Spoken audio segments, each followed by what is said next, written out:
Bonjour, je suis Guillaume Parizeau, chasseur de bonnes actions. Le communautaire, ça me tient à cœur. J'en mange. À chaque semaine, on va aller à la rencontre d'organismes pour rencontrer des gens formidables. Êtes-vous prêts? C'est parti.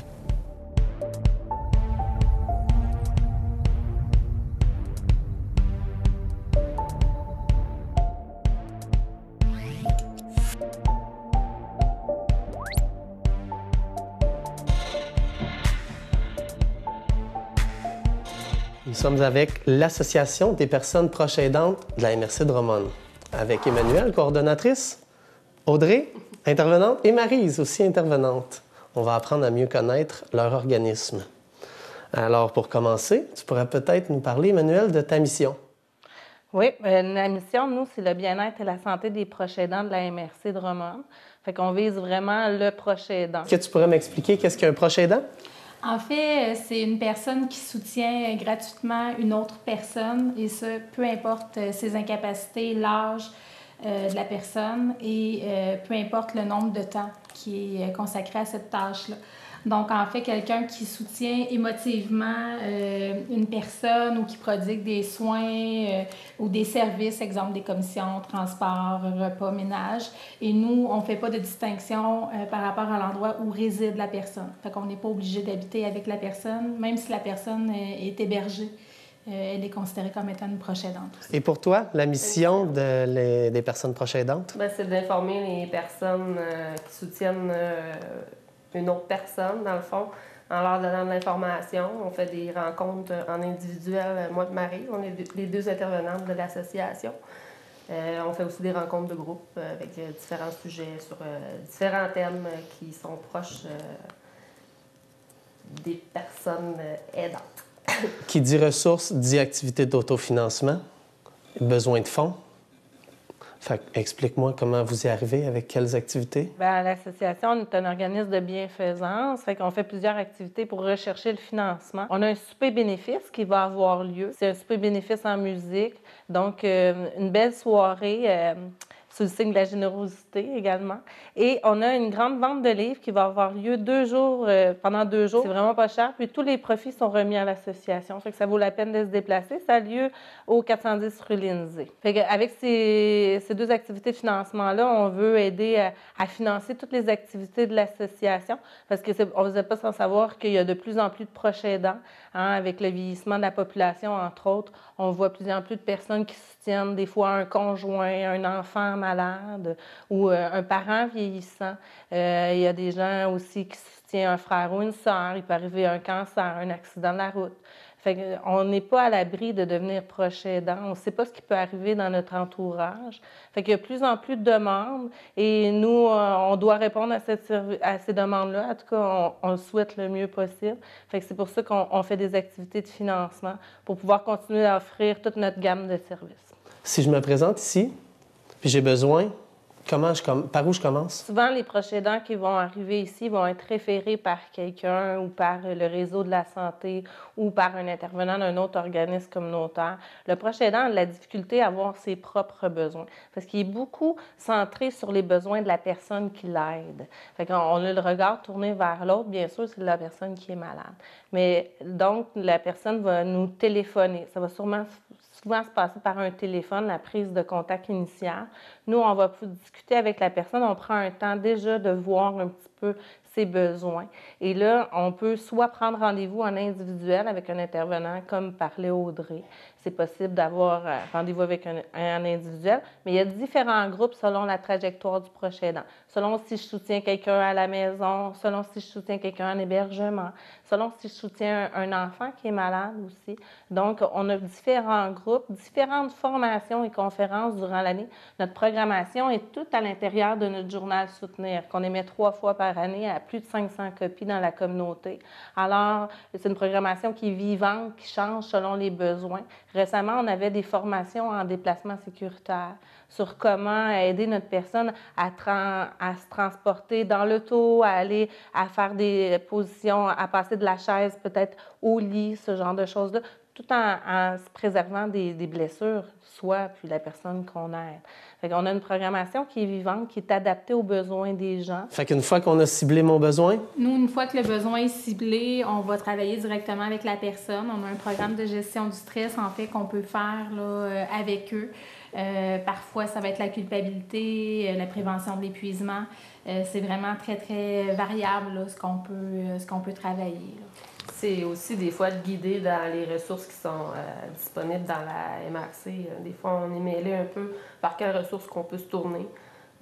Des fois, on a une vision plus pointue de tout ça, fait qu'on on les réfère aussi vers les bons organismes. On ne connaît pas les ressources quand on n'en a pas besoin. Fait que nous, souvent, on va être un bon élément référent parce qu'on voit la personne, elle pourrait avoir droit à tel programme, telle ressource pourrait être intéressant pour eux. Fait qu'on les accompagne dans leurs demandes pour vraiment arriver à ne pas supporter la maladie seule, mais à être une équipe à travers, à être tout un réseau de soutien pour que le proche aidant puisse vivre pleinement son rôle, avoir une qualité de vie avec la personne qui l'aide, plutôt qu'être toujours dans des tâches. une fois que vous avez trouvé des ressources pour m'aider, rendu à la maison, comment vous allez pouvoir m'aider? Il y a différents organismes qui existent comme Logis Soutien ou le Centre d'action bénévole où on peut avoir une personne bénévole qui va accompagner dans les transports pour les rendez-vous médicaux. Logis Soutien aussi, c'est au niveau de l'entretien ménager.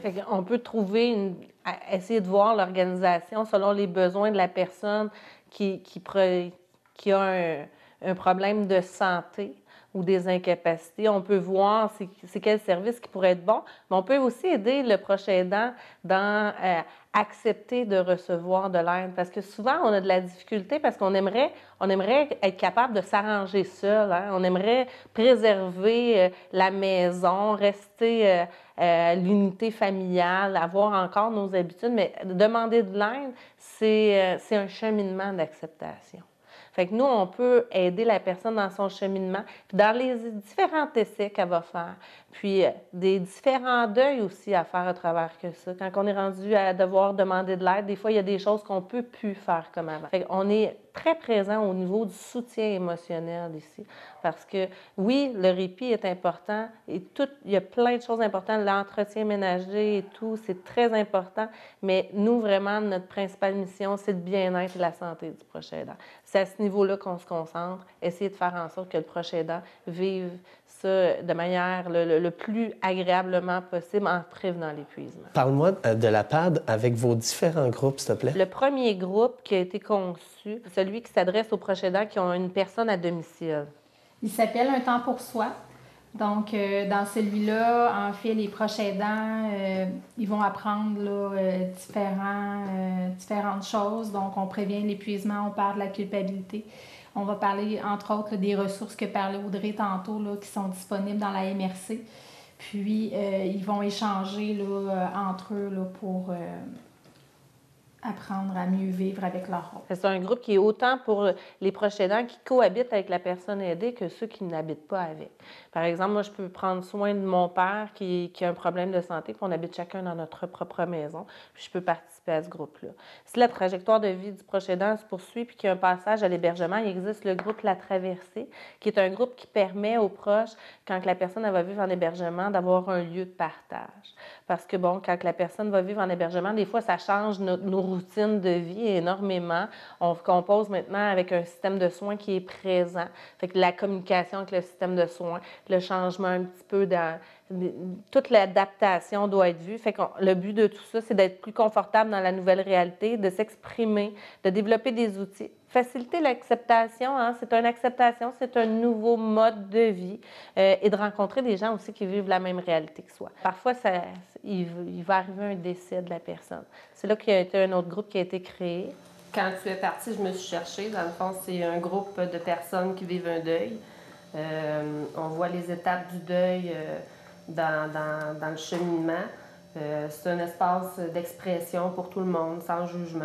Ça permet aussi de libérer les émotions qu'on garde à l'intérieur de nous. C'est quelque chose qui est vraiment important, un groupe sur le deuil, parce que quand on aide quelqu'un, ça prend une grande partie de notre temps de vie. Ça prend une bonne partie de tout ce qu'on fait. Quand la personne, elle nous quitte, on se cherche un peu. Hein, on ne sait plus nécessairement c'est quoi ses habitudes, c'est quoi ses goûts. Des fois, ceux qu'on voyait le plus, c'était le système de soins qui était là, c'était les préposés, c'était la travailleuse sociale qui venait à la maison.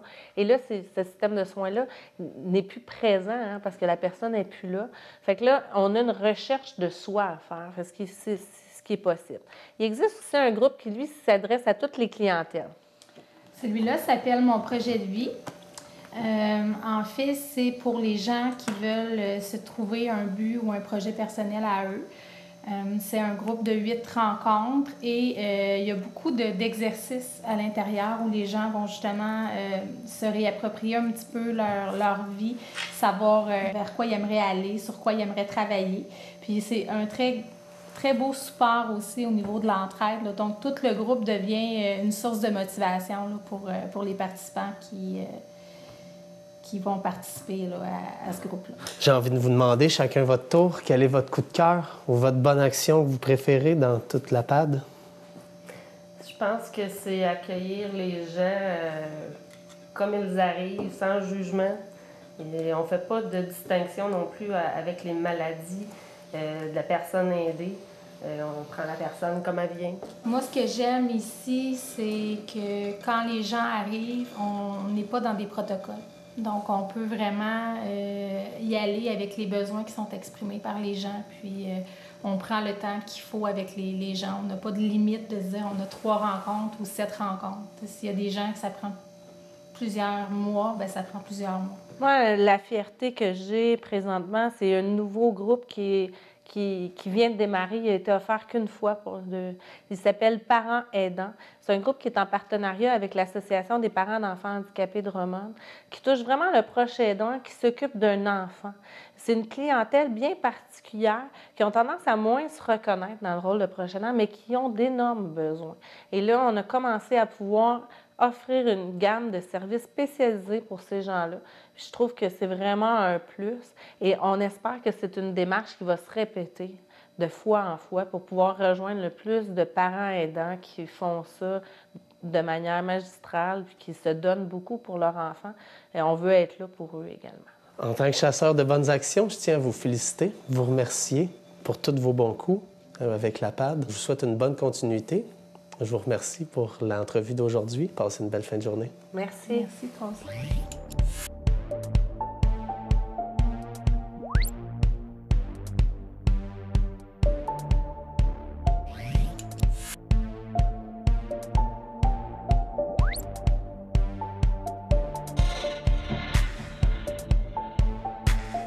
Nous sommes avec Centre d'action bénévole Drummond aujourd'hui.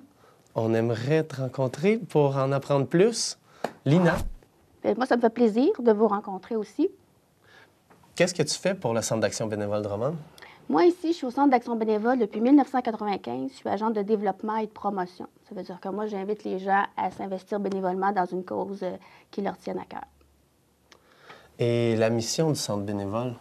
La mission, c'est la promotion de l'action bénévole et la réponse aux besoins du milieu. C'est-à-dire que nous, on veut que les gens s'investissent bénévolement, qu'ils trouvent une cause. Puis nous, on est attentifs à ce qui se passe dans le milieu, puis voir est-ce que le Centre d'action bénévole peut répondre à ces besoins-là. Les bénévoles qui viennent, quand ils se présentent, ils ont des besoins, ils viennent pour des services? Bien, les bénévoles, surtout, ils vont se présenter parce qu'ils ont du temps à partager, ils ont des compétences à développer ou à faire connaître.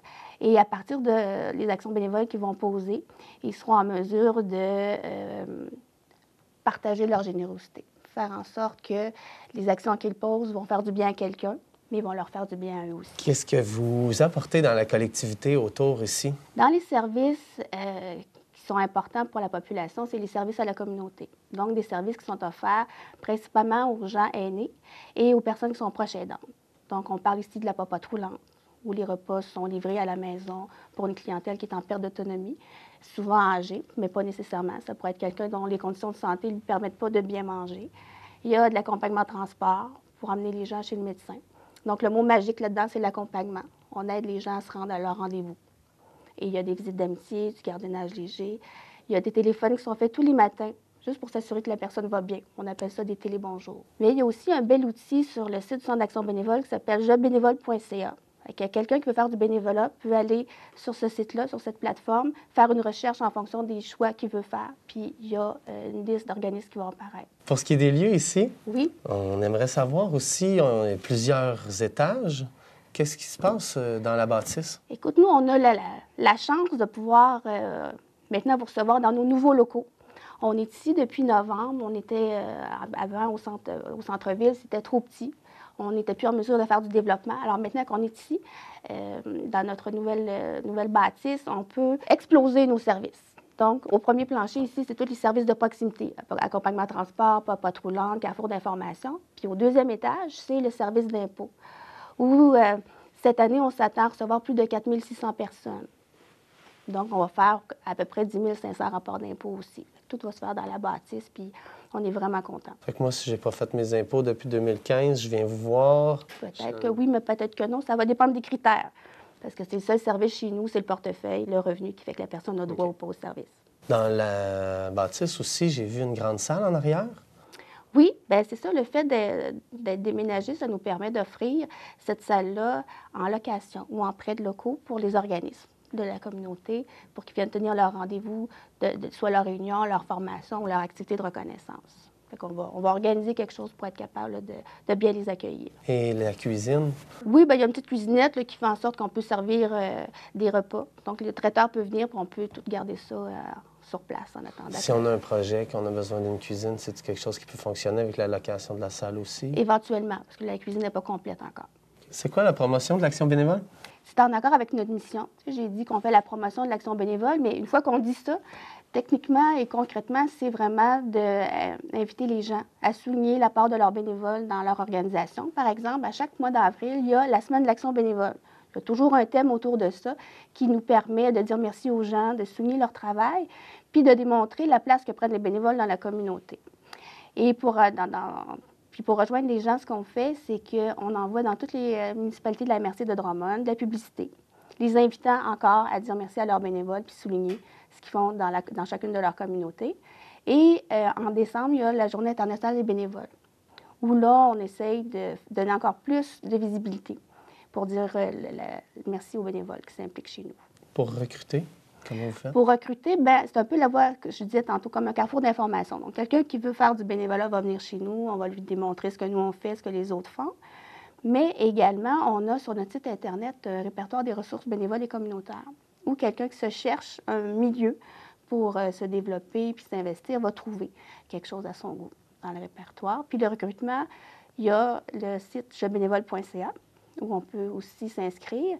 Et quelqu'un qui aurait besoin de bénévoles pourrait passer chez nous aussi. Puis on ferait des affiches, puis on ferait de l'annonce aussi de ce qu'ils ont besoin. Une fois que vous les avez mobilisés, est-ce qu'ils reviennent vers vous? Est-ce que ça reste? Est-ce que ça roule? Il y a du roulement avec les bénévoles? Ou... Quand une fois qu'on a passé par un centre d'action bénévole, on reste. On a des bénévoles chez nous qui sont ici depuis 10, 15, 20, 25 ans. Parce qu'ils ont choisi un service qui leur convenait. Puis qui sont bien dans ce qu'ils font. Puis nous, on trouve ça important de souligner la présence de nos bénévoles. Donc, ça ne prend pas quelque chose de compliqué, là, une poignée de main, bonjour, comment ça va, une petite carte pour souligner leur anniversaire, s'enquérir de comment ils vont, comment va leur famille. Parce que c'est ça, un centre d'action bénévole. C'est un milieu de vie, puis c'est une grande famille. Avec de la reconnaissance. Oui. As-tu des chiffres? Les gens, il y a combien de personnes qui franchissent votre porte environ par année? Chaque année, pour les rapports d'impôts, c'est plus de 4 000 personnes qui viennent. La popote roulante, c'est environ 20 000 repas qui sont livrés chaque année. Puis dans les repas, il y en a qui sont chauds. Il y a des repas surgelés également. Et depuis quelques années, on a ce qu'on appelle des épicuras, donc des portions d'aliments texturés pour des gens qui ont des problèmes de dysphagie. Ça peut tourner autour de 2 000 portions qu'on va livrer. En accompagnement transport, on a près de 2 000 accompagnements qu'on fait. Puis les téléphones du Télébonjour, c'est chaque matin, donc 365 jours par année. Puis chaque bénévole a 4, 5, 6 téléphones à faire pour rejoindre les gens. Parmi tous tes services, y a-tu une bonne action que tu préfères, ton coup de cœur? Oh, c'est pas fin, ça, comme question, parce que c'est tout important. C'est chaque bénévole qui s'investit dans une action. Chaque service. Chaque service est essentiel. Là. Et pour toi? Pour moi? Ton favori? Mon favori? Mais je peux pas dire ça. Mon favori, ça serait de savoir que les gens qui viennent chez nous sont heureux, Puis quand ils font leur action, bien, ils apportent un plus dans leur vie puis dans la vie de chacun. Et ça? Ça, c'est une belle fierté. En 2015, on a reçu le prix Hommage Bénévolat Québec parce qu'on a créé un outil promotionnel, un outil qui permet aux gens d'avoir un guide de gestion pour leurs bénévoles. Donc, un guide en 5 étapes où on retrouve comment recruter, la reconnaissance, peut-être une boîte à outils pour voir comment on survit à ces affaires-là. Et on est bien content parce que c'est un outil qu'on a donné gratuitement aux organismes. C'est qui te l'a remis? C'est le ministre Mamad en 2015 qui a remis ce prix-là à André Ouellette, notre directrice au Salon Rouge. Merci beaucoup. Ben, ça Très fait intéressant. Félicitations. Merci.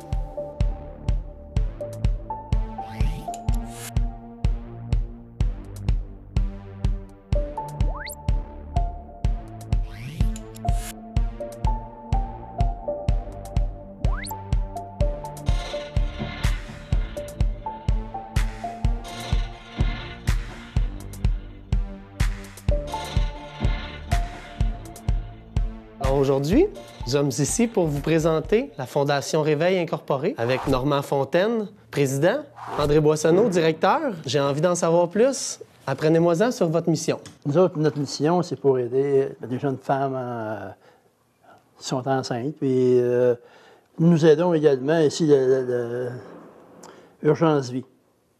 Eux autres, c'est nous qui on donne une subvention pour eux autres, mettons à chaque mois payer leur loyer, s'ils ont besoin des sous pour d'autres activités qu'ils nous demandent, tout ça.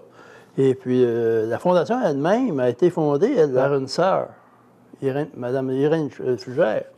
Mme Flugère, elle voyait ça. Tant qu'elle s'était impliquée réellement là-dedans, c'est là qu'elle a vu qu'il y avait des demandes des paroisses, qu'il y avait besoin de soutien, tout ça.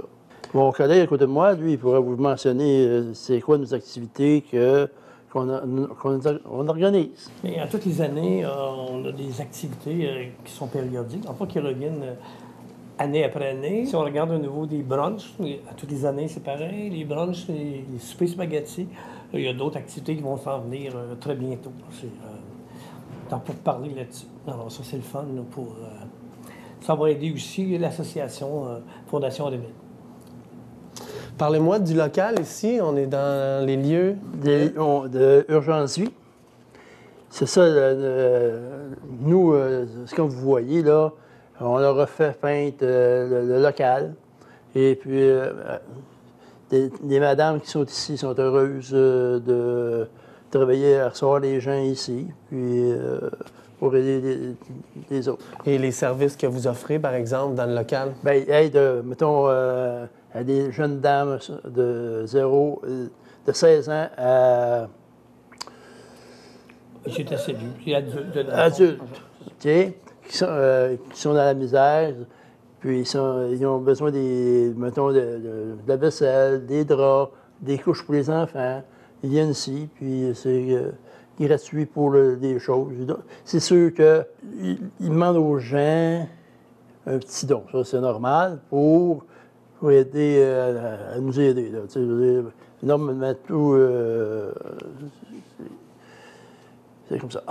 C'est un soutien matériel. Comme ça, si les jeunes femmes avec les jeunes enfants ont besoin de couches ou des choses comme ça, alors ils peuvent venir ici.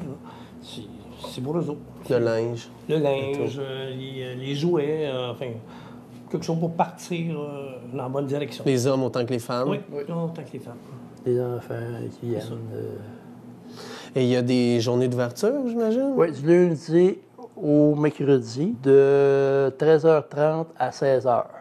L'adresse? Au 155 rue Saint-Marcel, du côté de la rue Saint-Amand, porte D, comme Denis. Alors moi, je voudrais me procurer du pain. Je viens aux heures d'ouverture. Oui. Je le demande à l'entrée, à l'accueil. La madame ici à l'accueil, puis elle va vous demander bon, combien de pain vous voulez. 2, 3, 4, pas de problème. Puis là, je vois autour de moi, il y a plusieurs trucs qui attirent mon œil. Les toutous, les serviettes, toutes ces denrées. Comment vous avez réussi c'est les gens qui viennent nous porter ces choses-là. Alors, si on a des dons, On les prend. avec les heures d'ouverture toujours, Oui. on se présente. Oui. On peut donner, vous distribuer par la suite. C'est ça. Pour les jouets, par exemple. La même affaire. Vous amenez les choses, puis les autres, ils s'occupent de les replacer. Puis vous réussissez à fonctionner comme ça avec, il y a des activités d'autofinancement. Vous avez parlé des dons aussi. Oui. Avec ça, vous subvenez à vos besoins. C'est sûr que chaque année, c'est sûr que ça prend des sous. Parce que tout veut pas, faut payer les choses, puis à un moment donné, il faut qu'on ait des sous là, pour aider aux organismes ici, comme ici. Là. Tu sais, je veux dire, si on a besoin, je sais pas, moi, une laveuse qui est prise, mais regarde, ça en apprend une neuve, il faut en acheter une, tu sais, je veux dire. Parce qu'il y a un bon roulement. Hein? Un bon roulement, c'est pas toujours le même matériel qu'ici.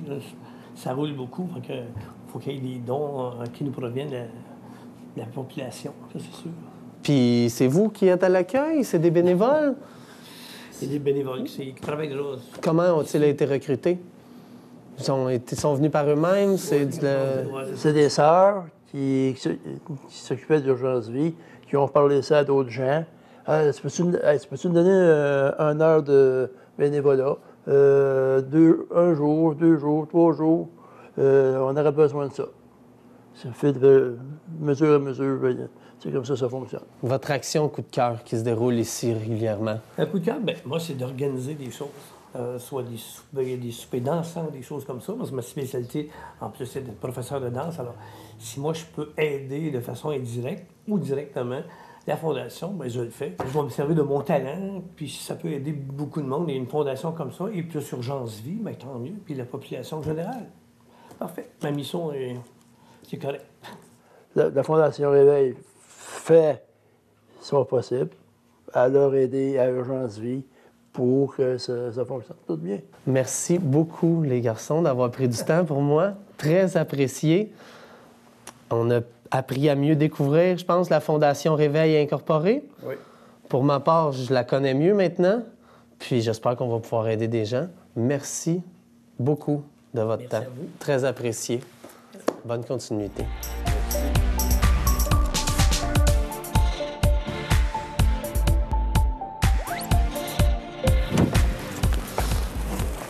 Alors, c'est ce qui conclut l'émission de cette semaine.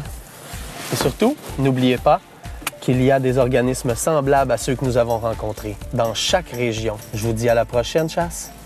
Merci. Bonne fin de journée.